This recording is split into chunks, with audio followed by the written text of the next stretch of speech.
ci Zik FM Sen TV l'officiel tegal na ñaari simili bi la jotaay xibaar la ca gën a fës moo di njombe la nga xam ne moo am ca Saly ñetti ci ay ndaw ba dëkk ca Malicounda fukki at ak juróom jàpp fukki at ak juróom ñett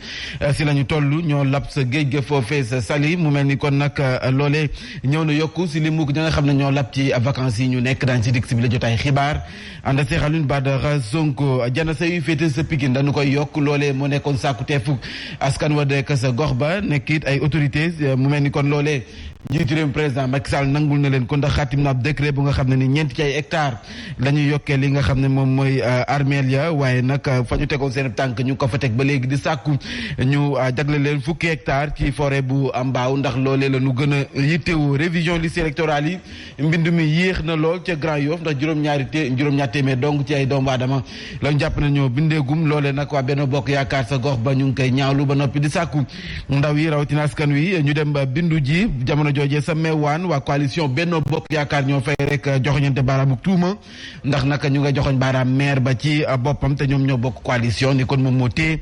certificat de résidence yi tàggat yaram Pape Mante Mbu fas yéene ndar képp bi la jotaay xibaar ak El Hadj Ahmed Aïdara li yéen kaay xëy dëxëñ ñu taaxirlu wàcc si tali bi seeti dem beex dikk bi ñëwaat Yacine. Voici Trafic News. Papa Ali Cissé. waaw Yacine. waaw noo def ana foo ne. Voilà, merci beaucoup. jaar nañu sànq école Mariama Niass vers l'échange daan foofu la c'est pas difficile malgré ay wat yu bëri ñoo fay jaaree bokk na si ñi nga xam ne ñoo bay ko Patte d'Oie Cambérène ba sortie péage bi mais teewul mën ngeen ko jaar daal di wéy seen circulation sans perdre du temps si accès boobule bu ngeen dépassé l'échange daan mën ngeen progresser toujours sur l'autoroute ñi nga xam ne ñoo bëgg dem du côté de Colobane vers centre bi naka noonu aussi ñu wàcc sur le pont daal di wër rond-point sortie de Mariste foofu la c'est nickel tout autour du rond-point rawatina ñi nga xam ne ñoo bëgg a progresser vers l'ambulancerie Kappa foofu la aussi mën ngeen fa jaar naam sax da ngeen croiser ñi nga xam ne ni ñoo bay ko du côté école japonaise laata rek ngeen dépassé service technique bu dee aussi da ngeen choisir le côté opposé maanaam ñi nga xam ne ñoo bay ko rond-point sortie de Mariste vers la cité des eaux foofu la aussi ça circule au ralenti à ce sec. C'était Trafic News.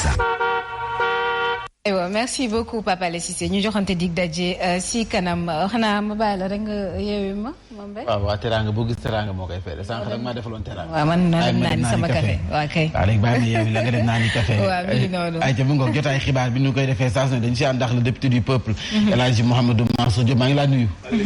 naka suba gi. sant yàlla alhamdulilah taarkaala sañse bi rafeteeti na. merci beaucoup comme d'habitude. merci jaajëf ak Birahim Diadji Touré. jaajëf delloo ziar ñu door bi la jotaay yu xibaar nag sàkkuteef waa Pikine ga nga xam ne moo nekkoon ñu yokk janasa yi maanaam cimetière yi waaye nag mujj na antu ndax président Macky Sall xaatim na décret yokkal leen sa ñeenti hectares loolee nag ñoom waa autorités yi nee nañu nag loolee lu ñu rafetlu la ñu ànd Cheikh Abdoulaye Timbo maire ba ci boppam.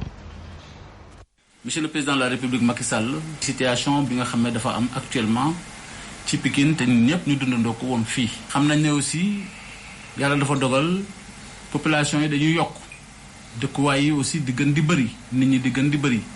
ba tax na cimetière yi ñu amoon Pikine ñun ñëpp xamoon nañ ko te yëgoon nañ ko waa Pikine jógoon gisoon ne cimetière yi fi mu toll fi ni fees na waaye ñu am ci mbégte gu rëy ndaxte président de la République Macky Sall dafa jël benn décret boo xam ne dafa yokk ci cimetière yi 4 hectares supplémentaires muy benn décret d'attribution boo xam ne def na ko pour cause d'utilité publique gërëm nañu président de la république sant nañ ko bu baax a baax. naam nag ñeenti hectares yu ñu leen jox lu am solo la ñu ngi koy rafetlu di si jaajëfal njiitu réew président Macky Sall waaye nag ñoom fa ñu tegoon seen tànk moo di ñu jox leen fukki hectares ci àllub mbaaw bi ndax nag du sax dañu ko bëgg rek dogotee wala jëlee fa garab yi waaye dañu koy aménager def ko seen mu gën a jàppandi Abdoulaye Timbo maire ba ci boppam la ñuy teewlu ay kàddoom. ba tax na loolu ñu jàppoon ne aussi dañ ko doon ñaan di ko sàkku pour que ci biir forêt de mbaaw bi ñu may ñu fa 10 hectares. pour ñu prévoir ay cimetière pour ëllëg li ñu dal nii balaa mu ñëw gaaw a dalaat loolu ba tey mu ngi fi. même bu dul déclassement parce que ñu bëri dañuy wax naan wooy déclassement dañoo bëgg a déclasser forêt de Mbao projet bi ni ñu ko bëggee woon ak ni ñu ko tërale woon li nga xam ne moom lañ ci jublu woon du déclassement pour que ñu ñuy attribuer noonu 10 hectares. c'était surtout que ñu def ko comme dëkk yu bëri ci àdduna yoo xam ne dañ koy def mooy am ay cimetière mais am ko ci biir forêt. parce que bëri na ay dëkk yoo xamante ne ci bitim réew tugal di nga fa gis ay cimetières yoo xam ne dañu nekk mais nekk ci biir forêt nekk ak ay garab loolu nag moo doon projet bi aussi 10 hectares yi garab yi na ma fa nekkee noonu lañ ko fay desale mu ngoog le député du peuple El Hadj mu mel ni kon yokkum ay armeel la ñu doon sàkku njiitu réew mi xaatim na décret bi 9 hectares la leen jox waaye terewul ñuy laaj ba léegi 10 hectares ci forêt bu Mbao. waaye càq ma gën këmm. xam nga bu ñu demoon bay tiit naan dañuy dem di teg leen néew yi wala sëg yi dafa fees bu ko njiit réew mi yëgee jël dogal 9 hectares du tuuti quand même 9 hectares mun nañ ci jàppandi. en attendant est-ce que ñun ñu koy joxe ak ñun ñi koy fekkee daañu fekke ba muy fees yàlla rek moo xam donc wax dëgg yàlla it nag lu baax bu ñëwee da nga naan dafa baax. loolu baax na wax dëgg yàlla. ñu war a félicité président waaw loolu lu baax la. sëgi Pikine dafa feesoon léegi nag li ci des nag mooy waa Géejawaay nga xam ni jigéen ay at yu bëri. foofoo jar a wax ginnaaw ñu aménagé woon fa benn espace wan leen ko ni fii mooy nekk sëgu jullit mooy nekk sëgi catholique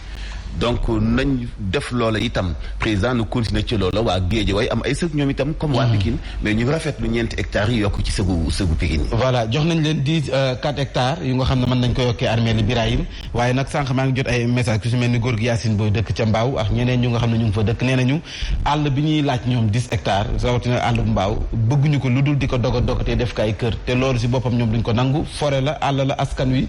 diwaanu Dakar loolu la dese comme fu ñuy noyyee. mais moo waral faw li ñu naan contrôle mën a am ndax dëgg la naam c'est une très bonne chose li ñu leen yokkal ci wàllu hectare maire bi mu ngi expliquer sax ba ci yenn projet yoo xamee ni te effectivement da ngay dem ci yeneen réew ci àdduna bi cimetière yi daanaka mool nañ ko niñ ko moolee ay garab nekk fa mu doon xeetu àll mais bien entretenu mën nañu dugg ci wàllu projet yu mel noonu puisque ñoom bokk na ci seen i mbébét waaye comme je le dis et je le répète lu nit di dagg ci wàllu suuf ci réewum Sénégal naka askan wi saytu également xool ko ñu bañ a doon loo xamee ni dañu naan d'accord dañu leen di jox 10 hectares waaye 10 hectares yi ñu ne pour cimetière la mu mujjee yóbbu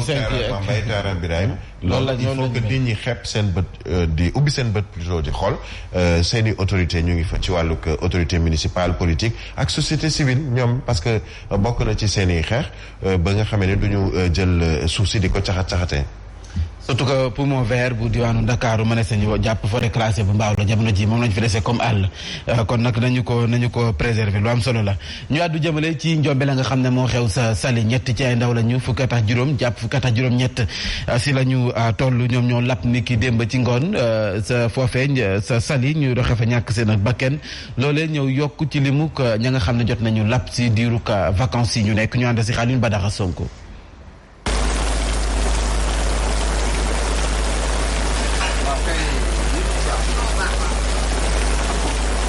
ci biir taw bi ba 4 heures jotee ci la sapeur pompier bu Saly daal di yëg xibaar bi ñetti ndaw lañ ñi nga xamante ne ñoo ngi am 14 ans 15 ans ba 18 ans ñàkk seen bakkan ci plage bu Palm Beach ñoom nag Malicounda lañ bàyyeekoo dañoo ñëwoon sangu ci géej gi.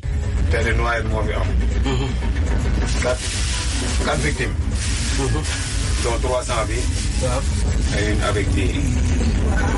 c'est les grévistes.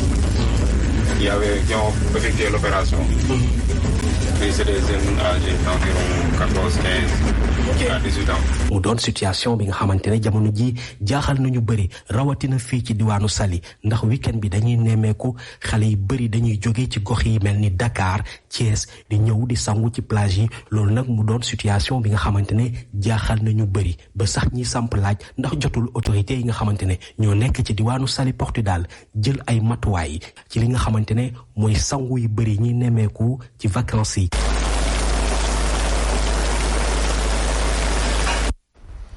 jaajëf Alioune Badara Sonko ñu dikkaat fii ci diwaan Dakar wutali ca Parcelles Assainies unité 13 ak 14 foofee bu yeneen gox yi di jàmbat ndoxum taw mu sakkan foofee ndoxum taw mi la ñu booleex li nga xam ne moom mooy ndox yu bon yi mu di wàllum assainissement ci boppam loolee la ñu fay jàmbat ndax ndox mu bon bi xet bu bon la àndal dem ba fekk si dëkkuwaay loolee la ñu bëgg mu dàkk sabab ñu yëkkati seen kàddu Malick Diop kenn si ñoom ñu teewlu ko wax nanga ko Bakayoko. dañ ñëw taxaw ils n'ont pas adressé la parole. te ñoom ñooy suñu autorité defe naa suñu amee problème ah ñoom la mairie l'autorité compétente ñoom la mairie biñ fi ñëwee li gën a rafet on se connaît